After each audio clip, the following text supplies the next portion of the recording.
Picture this. You've spent weeks planning costumes, carving pumpkins, stringing up cobwebs across your front porch. Your kids are bouncing with joy. It's Halloween, the one night they get to roam free, laugh with friends, and stuff their faces with candy. But just as the fun begins, the nightmare starts. Guards appear, streets are blocked, and one woman known only as HOA Karen decides that Halloween ends at 7:01 p.m. And what happened next? Parents called it a war. A war for Halloween itself. This is the outrageous story of how one HOA board member tried to kill Halloween, and how an entire neighborhood rose up in rebellion. Every neighborhood has rules. Trash day, parking limits, even lawn heights. But in this community, one person decided to take rules to a whole new level. Karen, a woman who lived for rules, clipboards, and the sweet thrill of telling people no. She wasn't just an HOA board member. She was the self-proclaimed neighborhood safety czar. 2 weeks before Halloween, she slid this into the community newsletter. A curfew, 7 p.m. sharp. Any trick-or-treaters after that? Their parents would be fined. $250. Mom outraged. 7 p.m.? That's when I'm just getting dinner on the table. Dad laughed in disbelief. My kids don't even put costumes on till 7:15. Teen sarcastically. Guess I'll just knock on doors at 4 p.m. like a toddler. Excuse? Noise, safety, and respecting elderly residents. But everybody knew the truth. Corinne hated Halloween. She called it a vulgar begging ritual. She claimed costumes encouraged delinquency. She even once tried to ban inflatables because they lowered property values. But this time, Corinne wasn't satisfied with just a rule. She wanted enforcement. What no one realized was that Corinne had secretly authorized the use of HOA funds to hire a private security firm. Off-duty cops with flashlights, radios, and a zero-tolerance attitude. Parents laughed it off as a bluff. But Karen? She was deadly serious. Clock ticking. Kids laughing, doorbells ringing. Clock strikes 6:59, gives 7 o'clock. The cheerful music cuts. Silence. A shrill whistle blows. Floodlights flicker on. Guards step into the street, rolling out barricades. At 6:59 p.m., the street was alive. Laughter, footsteps, candy buckets clinking. At 7 p.m., silence fell.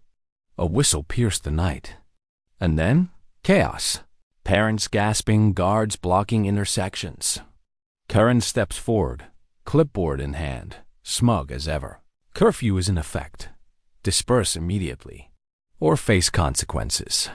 One by one, kids were stopped. Candy confiscated. A guard even grabbed little Emma's bucket, she was 8 years old, and dumped it into a confiscation bin. She burst into tears. Parents shouted, filmed, demanded answers. And Karen? She just smiled. Rules are rules, she said. Security guards patrolling like soldiers. A dad arguing, a mom hugging a sobbing child, a teen shouting, "This is America." But Karen underestimated the parents. She thought they'd back down. Instead, in hushed voices, in garages, and in group chats, they began to plot. They called it Operation Midnight Sugar, a plan born out of frustration, anger, and the stubborn belief that Halloween belonged to the kids, not the clipboard crusaders. Parents in costumes, painting banners. A dad with face paint whispering, "We're taking back Halloween."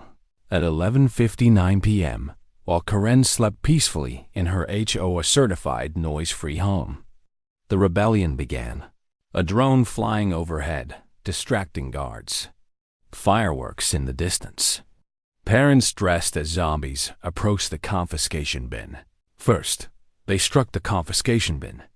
Guarded by one sleepy officer, parents in zombie costumes swarmed, moaning and groaning. The poor guy panicked, ran, and the candy was liberated. Every last Snickers, every Reese's, every Twizzler. Parents cheering, dumping candy into bags, kids' eyes lighting up. But they didn't stop there. Door to door, parents began knocking. Not for tricks, for treats. Homeowners poured candy into buckets, determined to give kids the Halloween Corinne tried to erase. By 1 a.m., the neighborhood was alive again. Pajama-clad kids laughing under porch lights, parents guiding them with flashlights. It was Halloween reborn, louder, sweeter, and more rebellious than ever. When Corinne woke up and saw the rebellion, she lost it. She stormed into the street, barking orders, threatening fines of $500. But this time, parents weren't afraid. They had proof. A guard dumping candy into a bin. Parents shouting, "That's theft of property." One dad shouted, "We'll sue." Another mom raised her phone. "This is going viral, Corinne." And within hours it did. Local news picked up the story. Headlines read, HOA Karen steals candy from kids. Emergency HOA meeting. Angry residents pointing fingers. A petition slamming onto the table. Corinne looking cornered. 200 residents signed a petition to remove Corinne from the board. At the emergency meeting, she tried to defend herself. "Rules are necessary," she shouted. "Without me, this neighborhood is doomed." But the vote was unanimous. Corinne was out. A reign of clipboard terror. Over. Today, Halloween in that neighborhood starts at 6 p.m. and doesn't end until the last kid is home. Corinne? She moved to a condo with no HOA, and rumor has it she hands out toothpicks on October 31st. If your HOA has a Corinne, share your story in the comments.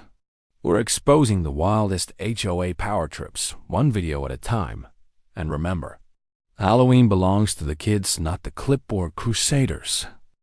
Smash that like button if you join Operation Midnight Sugar. And subscribe, because next week, we're uncovering the HOA that tried to ban front porch swings.